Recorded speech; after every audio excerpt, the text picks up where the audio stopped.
Good morning.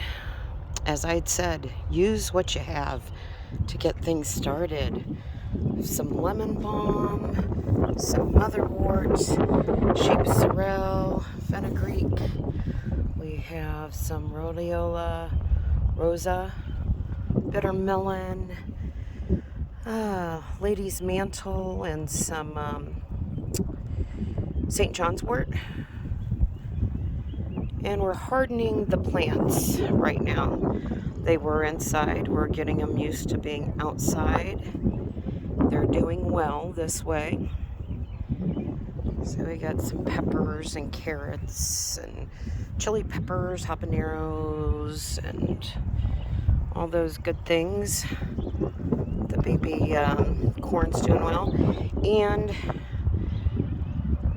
we had a bad windstorm and it took my greenhouse down. We're putting a different one up.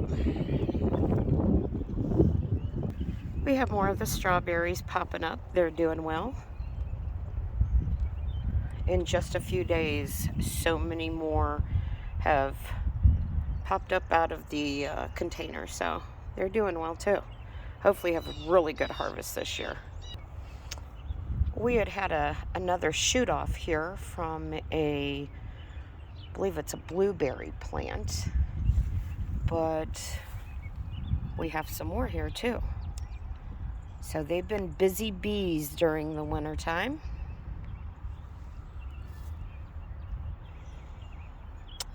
This is a raspberry.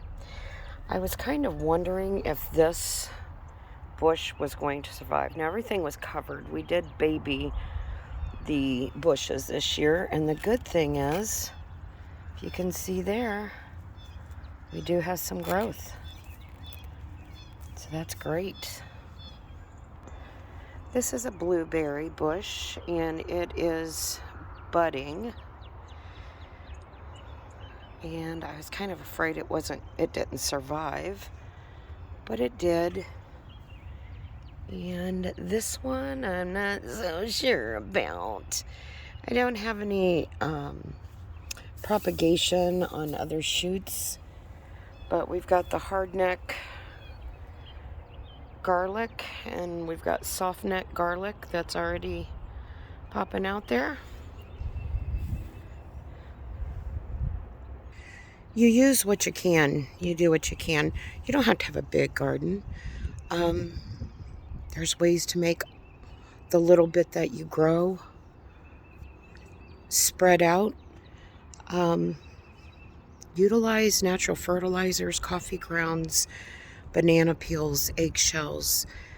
It's giving you your nitrogen, your potassium, and your calcium that your soil needs, so that they'll flourish, your plants will flourish, but little baby steps. I do a lot. Most of mine is container gardening. I don't do in-ground gardens at all. We rent. I can't really, disrupt someone else's land. So, yeah. Try gardening. It's not too late. Stay healthy, friends.